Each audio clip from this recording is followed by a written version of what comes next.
이 시간 우리에게 주시는 하나님의 말씀은 우리 마태복음 11장 16절로 19절까지입니다. 마태복음 11장 16절로 19절까지의 말씀, 우리 한 절씩 교독하겠습니다. 이 세대를 무엇으로 비유할까? 비유하건대 아이들이 장터에 앉아 쥐 동물을 불러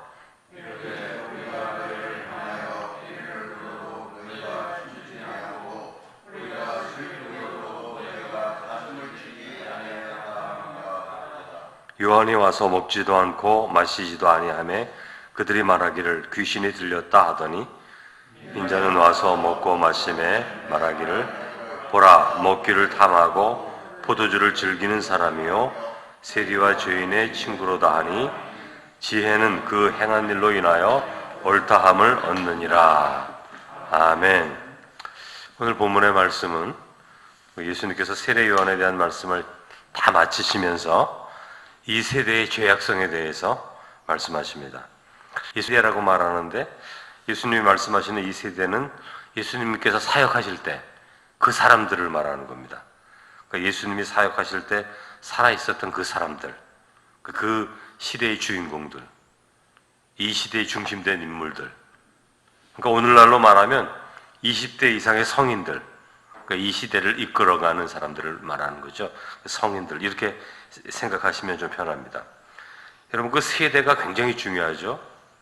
우리가 살아가는 세대가 굉장히 중요한데 우리 부모님의 세대는 굉장히 열심히 일하고 헌신적이고 그러지 않았습니까? 그래서 이제 나라의 발전도 이렇게 이루었잖아요. 그 세대가 굉장히 중요합니다. 그 세대가 부패하고 썩으면 그 다음 세대들도 그렇게 되기도 쉽고 그런 거죠. 그 세대가 굉장히 중요한데 우리도 살아가면서 전도하는 사람들이 우리가 살아가는 그 세대 사람들이에요.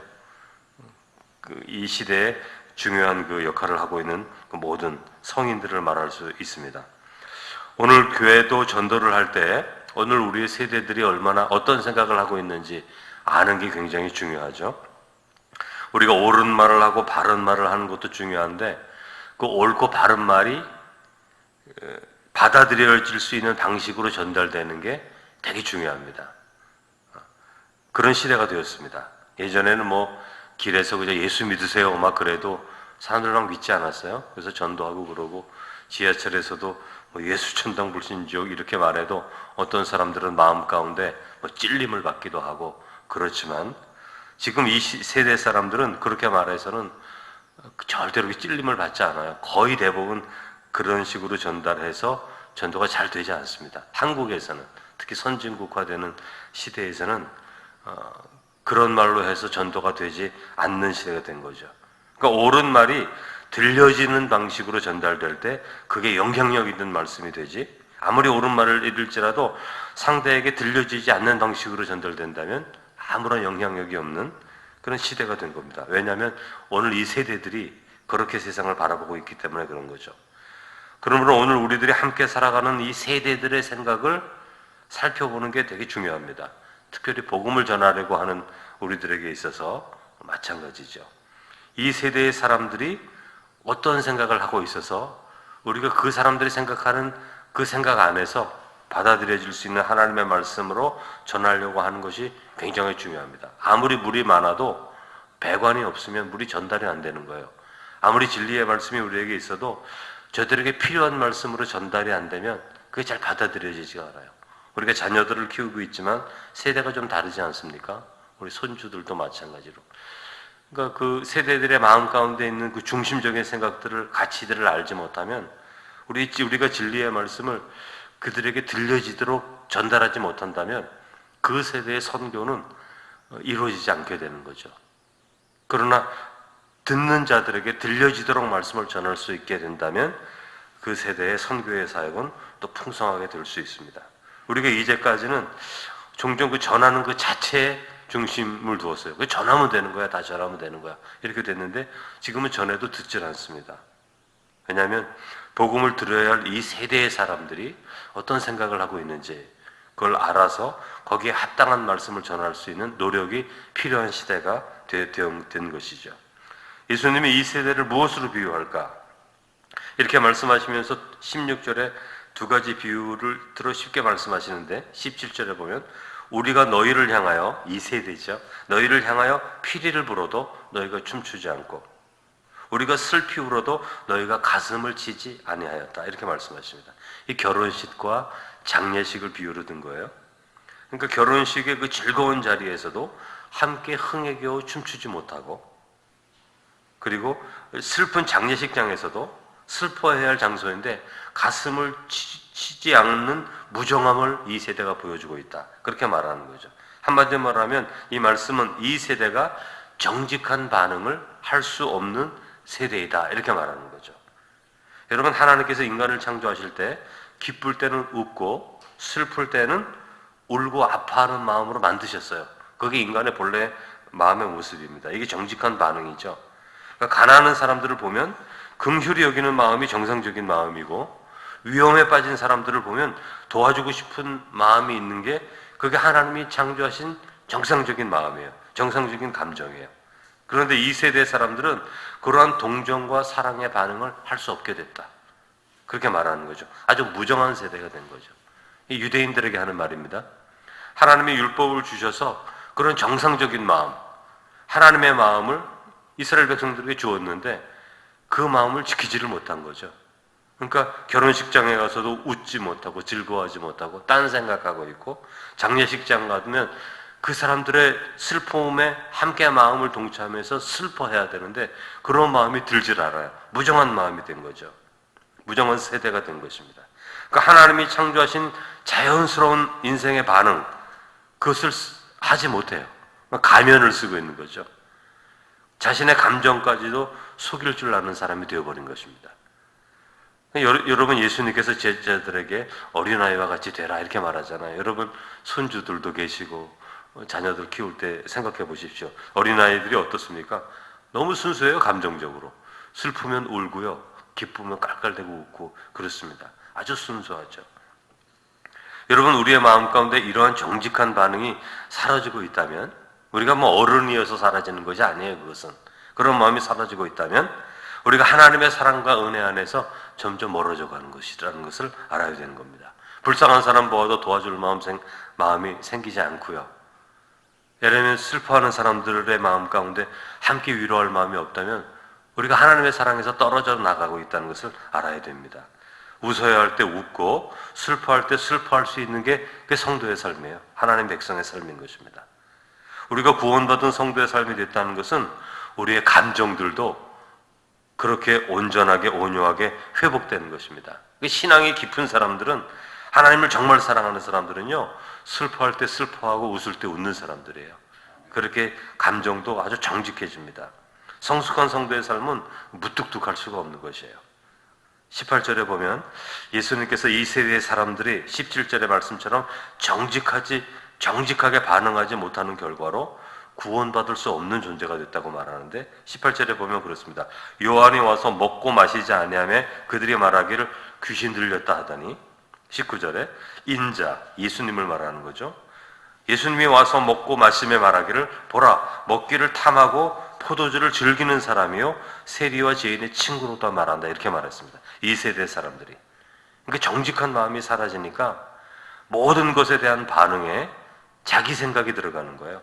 그러니까 요한이 와서 금식하고 절제하며 사역을 할 때는 저거 귀신 들렸다, 어떻게 저렇게 먹지도 않고, 뭐 이렇게 말합니다. 근데 예수님이 오셔서 이제 먹고 마셔요. 그러니까 뭐라고 말하냐면 먹기를 탐하고 즐기는 사람이다, 이렇게 비난하는 거예요. 그러는 이 세대의 사람들이 자신의 판단과 말조차도 상황에 따라서 늘 달라지는 말을 하는 거예요. 그러니까 어떤 기준과 가치에 따라 생각하는 게 아닙니다. 이 세대의 사람들이 예수님이 말씀하실 때 자기가 좋아하는 것과 아닌 거에 따라 생각하는 거예요. 그 세례 요한과 예수님을 싫어하잖아요. 이 바리새인들이나 서기관들이나 율법사들이나 율법에 전통적으로 이렇게 매여 있는 사람들은 세례 요한과 예수님의 말씀을 싫어하거든요. 왜냐하면 전통이 막 흔들리니까, 우리가 이제까지 살아왔던 대로 살려고 하는 삶이 막 흔들리니까 세례 요한과 예수님을 싫어하는 거예요. 그래서 어떤 일을 해도 반대하는 겁니다. 그런데 그 반대로 자기가 좋아하는 사람들의 일들은 조금만 잘못돼도 반대하지 않아요. 그저 옳다고 말하는 거예요. 여러분, 이러한 삶이 우리의 삶에도 그대로 있죠. 우리가 더 친한 사람들에 대해서는 호의적입니다. 잘못을 해도요, 막 덮어주려고 해요. 뭐 그럴 수 있지 사람이, 막 이렇게 말합니다. 그런데 자기가 좋아하지 않는 사람들, 호의롭게 생각하지 않는 사람들은 옳은 일을 해도 의심의 눈초리를 봐요. 저 사람 뭐 뜻이 있겠지, 저 뭐 다른 생각이 있겠지, 뭐 이런 생각합니다. 근데 이런 생각이 악한 마음이에요. 죄악된 마음이에요. 만약에 어떤 기준이 있었으면 그게 똑같아야죠. 자기가 좋아하는 사람들이 실수하면 야 그래도 돼 이렇게 말해주고, 괜찮아 이렇게 말해주고, 자기가 뭐 좋아하지 않는 사람들이 잘한 일을 해도 저 사람은 무슨 생각으로 저렇게 하는 거야 이렇게 생각하고 있다면 그거 잘못된 생각이죠. 오늘 성경에서 말하는 이 세대의 사람들과 똑같이 생각하는 겁니다.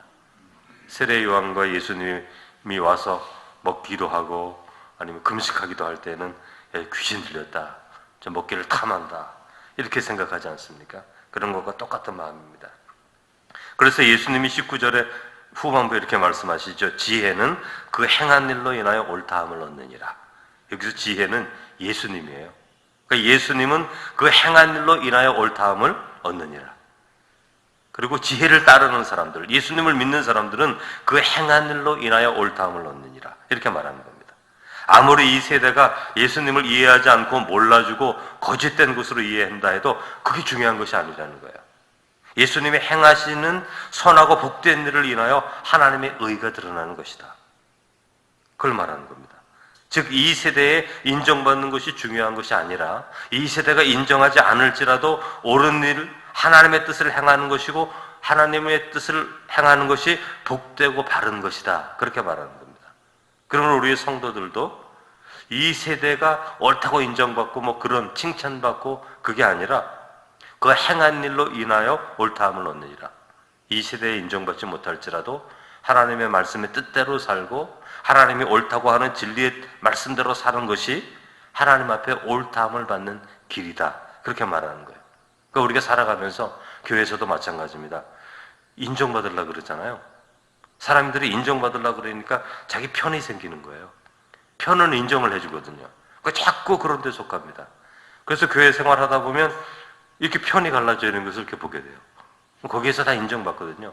어떤 사람은 이쪽 편에 있고 어떤 사람은 저쪽 편에 있고 서로 인정을 해줍니다. 근데 그 편에서만 벗어나면 인정을 해주지 않아요. 그래서 결국에 어떻게 되냐면 예수님보다 그 편이 더 중요하게 돼가지고 옳지 않은 일을 하는 거 뻔히 알면서도 그 편 따라가는 거 너무나 많이 봤어요. 저는 교회에서. 그래서 안 된다는 거죠. 우리에는 편이 없어요. 고린도 교회에 편이 있었잖아요.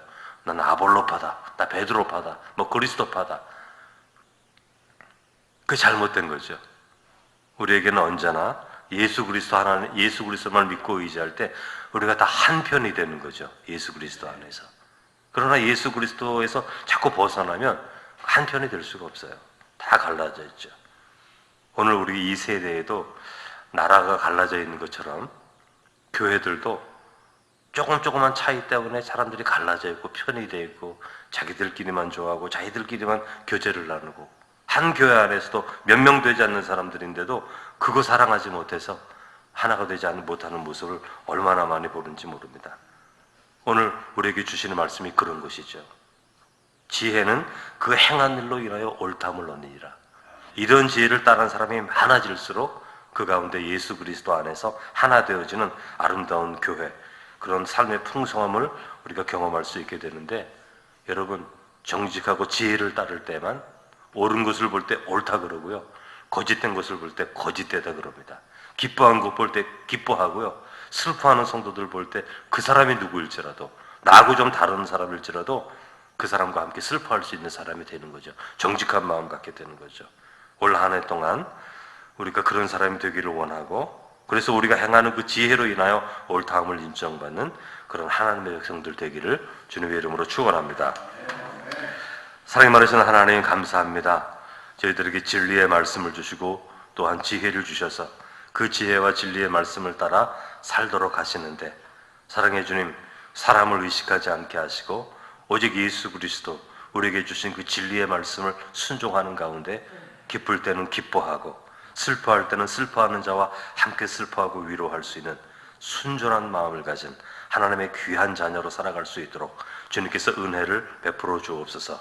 지혜는 그 행한 일로 인하여 옳다함을 받는다 하였습니다. 언제나 우리는 완벽한 자는 아니지만 그러나 우리에게 주신 그 진리의 말씀 안에서 진리에 순종하여 살아가는 삶을 날마다 선택해 감을 통해서 하나님 앞에 옳은 삶을 살아갈 수 있는 하나님의 귀한 자녀들 되게 해 주옵소서. 오늘도 우리 몸된 공동체 안에 또 암투병을 하고 항암 치료를 시작하고 어떤 분들은 또 계속 해가는 분들이 계신데 육체적으로 연약한 하나님의 귀한 백성들, 성도들의 삶을 주님께서 기억하시고 저들을 위하여 또 중보하고 저들의 아픔과 연약함들에 함께 동참하여 기도하는 가운데 우리가 그리스도 예수 안에서 하나님이 우리에게 베푸시는 풍성한 치유의 능력도 함께 경험하면서 우리와 함께 하시는 그 하나님을 경험할 수 있는, 그러므로 또한 함께 기뻐할 수 있는 하나님의 귀한 백성들이 될 수 있도록 은혜를 베풀어 주옵소서. 예수님의 이름으로 기도드립니다. 아멘.